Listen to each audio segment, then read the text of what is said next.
40-year-old lady came to ER with alleged history of domestic dog bite half an hour back, followed which she had a lacerated wound over left lateral aspect of thigh. Left lateral aspect of the thigh. Okay. Dog was fully vaccinated. Okay. Initial 10-second assessment. Patient was conscious and oriented. Okay. Airway patent. Patient was So you speaking. can just go directly to the description of the wound and what you have done. Basically, this is a category 3 bite and the patient is in green category. There is no life-threatening injuries. Yes. So we can straight away go to the triage category is green. Local examination. Local examination. Lacerated wound on left lateral aspect of thigh, about 2 into 1 centimeter size. Active bleeding present and bone not exposed. Okay. Diagnosis was dog bite category. Okay, so what you will do immediately? What is the first thing that you have to do? Clean the wounds.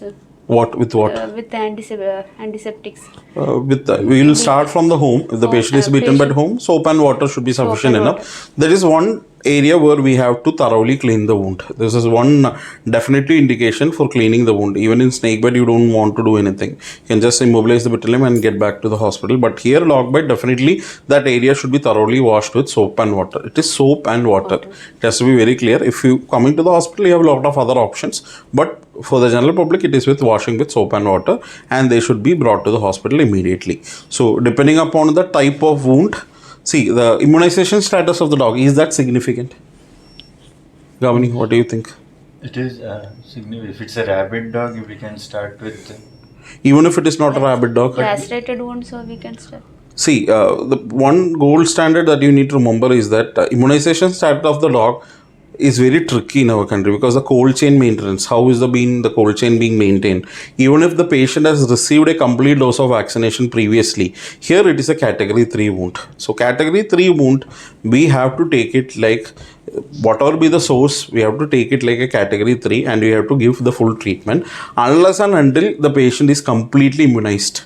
If the patient for a pre-exposure, suppose I am having a dog at home in fear of the dog bite and possibility of rabies, I would have taken a prophylaxis, that is pre-exposure prophylaxis. If I have taken like full doses of vaccine and I'm pretty sure that I am okay with it, then you can take a risk. But otherwise, in category 3 wound, there is no taking of any risk, whether the dog is fully vaccinated, whether it is a rabid dog, all the same, you have to go ahead with the full vaccination and availability of immunoglobulin or monoclonal antibodies, whichever is available. So that is the one thing that you need to keep in your mind. Category 1, what is category 1 wound?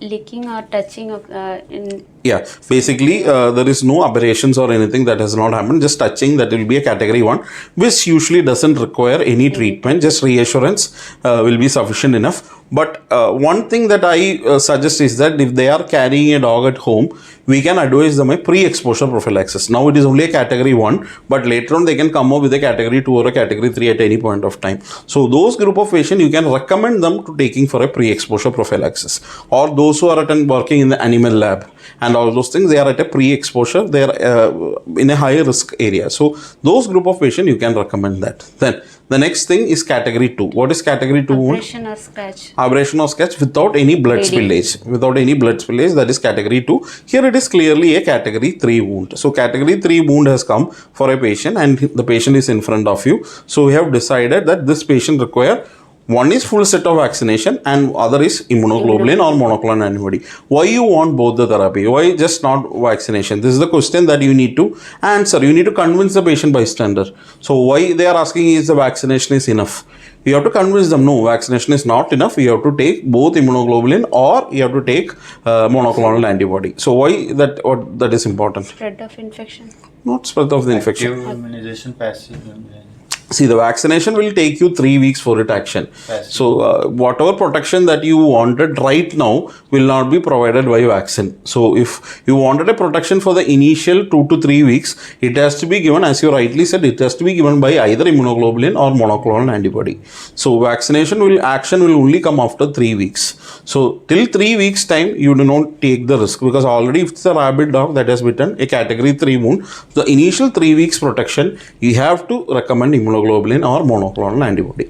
So what we practice routinely, even if a category 2 where plus or minus, it can be a borderline category 3. that group also you recommend immunoglobulin or monoclonal antibody, because it's worth taking the risk. Money you are spending, it's hardly going to be around 3,000 or 5,000 rupees, and the other one that you are going to sell non-treatable, or there is no treatment for rabies as such, it is almost 100% mortality disease. So you need not take any risk. So if you have doubt in mind, if it's whether it's a category 2 borderline, you go ahead and advise them on vaccination. So that is the most important thing that you need to remember. Now comes what are the different types of vaccination that is available. So what we commonly does is the intramuscular one. Intradermal we don't use very frequently here. We use this intramuscular. And what is the frequency of vaccination? 0, 3, 7 to 14, 28. 48. So 5 doses IM is what is recommended. 0 day, that is the day on which the bite has happened. 0, 3, 7, 14, 28. Now the question comes, the patient is coming after 24 hours. So where should we start? The day where he is coming, you started as 0 dose. Okay, so and another question is that if he misses one of the dose, for example, he has missed the 3rd day, instead of that he has come on the 4th day, that is okay, you can give him on that day, need not prolong all other vaccination, but keep those things in your mind. 0, 3, 7, 14 and 28, these are the days on which the patient should be come back for vaccination. Intradermal vaccine, what is not intradermal, intramuscular vaccine, what is available right now. Now the next thing is immunoglobulin versus monoclonal antibodies, which is superior. When you theoretically look into, immunoglobulin is definitely superior, but WHO has come up with a clear position statement. Both immunoglobulin as well as monoclonal antibodies are equally effective, and they are recommended few monoclonal antibodies. Right now there are 2-3 brands available. One is containing 2 molecules of monoclonal antibodies. Now this is tri that is available. 3 monoclonal antibodies is also available in the market, but what we use is the monoclonal antibodies. That is what is commonly available. Single one monoclonal antibody, what is available to us, we use it. Now the dosing of immunoglobulin and monoclonal antibody. What is the dosing of immunoglobulin is? 20 international unit per kg. 20 international units per kg of the body weight. You take the body weight, and there are 2 schools of thought in this. So when you are working in a peripheral setup where dog bite is very frequent, and you give this 20 international unit maximum around the wound, distally intramuscular, that is not required always. If you are getting another patient with dog bite, you can use that immunoglobulin for another patient. So why we are giving it as an IM is basically because we don't want to discard it. Suppose you are getting it for every other day, we are getting a dog bite, and you are pretty sure that your immunoglobulin can be stored safely in a fridge or wherever it is, you can use it for the next patient. So giving around the wound is more significant rather than giving distally to the IM. So whatever maximum dose possible, because it's definitely a lacerated wound, the whole amount you can infiltrate around the wound itself. Rest whatever is there, you can preserve it, or you can give it as an IM distal to the site of where you have not provided the vaccine. So that is regarding your immunoglobulin. That is only required once. Only required once, no need of further doses is not required. Then coming to the monoclonal antibody, what is the dosage of monoclonal? 3.33 international units per kg. That is the recommendation for your monoclonal antibody. And remember that your monoclonal antibody also only needed to be given once. So the differences between monoclonal antibody and human rabies immunoglobulin, cost factor, it is only 10 to 15 times the cost of an immunoglobulin. Monoclonal antibody will cost you around 5,000, 6,000 rupees. The other one will cost you some 40,000 to 50,000 rupees, depending upon the weight. If for a person like me, it is really, I need to spend a lot. So monoclonal antibody, you can be using it safely. So monoclonal, it's equally effective, and there is WHO recommendation from 2018-19 onwards. WHO have recommended for the use of monoclonal antibodies. Before that, there was no recommendations, but it was there in the market. They have approved certain brands. They have approved certain brands, couple of them are Indian brands. They have already approved it for the usage for the treatment of rabies. So that is the next thing that you need to remember. Do you want to wait? There has been certain doctors who has been recommending after 10 days, if the dog is fine, you stop the vaccination. So that policy, actually I will not recommend that, because whatever immunity that you are going, if the patient has never taken any vaccine, if he is taking a full dose of vaccination, they are getting a pre-exposure prophylaxis also. So ideally they should take the whole 5 doses. So some doctors recommend after 037, if the dog is fine or if the animal is fine, you just stop it. So which are the animal bite that require, that can possibly spread rabies? Cat bite, dog bite, squirrels, fox, Rodent. fox, fox, okay. Bat. Bat. These are all very commonly used. Squirrels also, there are some reports, but monkey. Yes, we need to give, because monkey bite, we had patients who has been reported after that rabies. But rodent bites, especially rat bite and all, they are not reported as of now. So rat bite and all, you can just treat for leptospirosis prevention. You can treat with doxycycline. Maybe a tetanus toxoid you can give them. Otherwise, they doesn't require a vaccine. But you can think that if the patient is working in an animal laboratory and he is frequently getting an animal bite, then you can recommend, if the rat bite has happened in an animal laboratory, then definitely you can recommend him for a pre-exposure prophylaxis. But majority of the laboratories where they are handling with animals, they are made it mandatory to have this vaccination. And another question arrives that if the patient has taken vaccine, full dose of vaccine, is pretty sure, and he has come with a category 1 or a category 2. Maybe you think that it is a category 2 bite. What you will do? We will give 3 doses, sir. At least 1 booster dose should be enough for those group of patients. There is no robust testing that is available for to assess, like we do for hepatitis B vaccination. We can check the titer. Similar way, this is not easily, or maybe in the laboratory testing, maybe for research purpose they are doing, but routinely it is not available. So definitely you can give a booster dose, and if it is category 3, I will say no to take any risk. Go ahead with an immunoglobulin dosage also, or monoclonal antibody. See, WHO's guidelines are given, that is a bare minimum that needed to be done. If you are doing it little bit more, there is no harm, because here we are not concerned about an anaphylaxis. Equine rabies immunoglobulin, yes, there has been concerns of anaphylaxis, and every patient can't receive it. So human rabies immunoglobulin, only thing is cost factor, and monoclonal antibody also cost factor. But comparing to human rabies immunoglobulin, we can definitely, these are all guidelines. Guidelines are meant to be what? These are the minimum things that you need to do. It is not the maximum. So even if you go with any of these guidelines, these are the bare minimum things that you should do. If somebody doesn't know what to be done, at least bare minimum you have to follow these guidelines. That is why basically guidelines are for you. If you feel that it's a category, that is all from your experience. If you feel it's a category 2 borderline, you can label it as category 3 and you can give the vaccine. So only thing you have to tell the family clearly what needed to be done.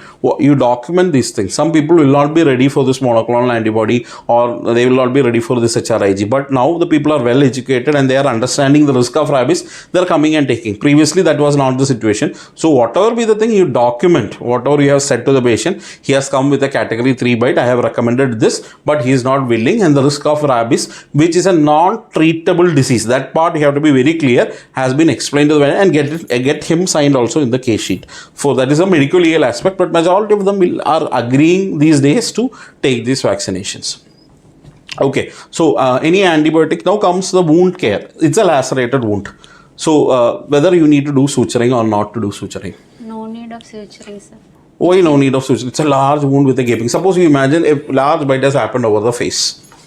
A female, young female, 20-year-old female. Face means we can give suturing. The consideration here, if you're administrating immunoglobulin or monoclonal antibodies around the wound, why we are saying not to? We don't want any manipulation to be happening on the wound side, so that there is a chance of spreading of the rabies, whatever be it is, and the wound side. But if you are giving a immunoglobulin or monoclonal antibody, you can suture. If you are giving that, then you can consider suturing it. So that is the one thing that you need to keep in your mind. And regarding antibiotics, any gram-positive coverage with anaerobic coverage, a crystalline penicillin, amoxicillin, clavulanic acid will be sufficient, or a clindamycin, which has a gram-positive as well as anaerobic coverage, will be more than sufficient. And most importantly, maybe a category 2, they can come with an hand space infection if the bite has happened in the hand. Recently we had a patient 1 month back. He had a small cat scratch actually, and he has come with an hand space infection because they have not treated it initially. After 2 to 3 days of IV antibiotics, he is recovered completely. So secondary bacterial infections are very common. So if the patient is already diabetic, age, immunocompromised aspects and all, definitely discharge him with antibiotics. That antibiotic augmented will be sufficient enough when you are planning to discharge, or clindamycin. If there is any allergy history, you can go for clindamycin also. So these are the things that you need to remember. Anything else that you need to add on? Tetanus toxoid. Tetanus toxoid prophylaxis. Tetanus immunoglobulin, again, if the wound is pretty soiled, if the bite has happened and the patient was rolling in the floor and all, that situation can happen, no, because 2 or 3 dogs can come and attack the patient, and the wound is already with a lot of dirt, mud and all, then definitely tetanus immunoglobulin, because it's a tetanus prone wound. Tetanus prone wound, you have to treat with TT as well as we have to treat with immunoglobulins also. Anything else? Okay, so the basic idea will be, you whenever a dog bite or any animal bite comes, you categorize their wound category, and depending upon that, category 3 definitely require vaccination with immunoglobulin or monoclonal antibody, and the next is category 2, where there is no blood spillage or there is no minimal aberration only that has happened, and category 1 is just leaking. Keep those things in your mind. These are all guidelines, but always I recommend that when the patient comes with a category 2 doubt in your mind, recommend them with your immunoglobulin and vaccine. Okay, fine. Thank you.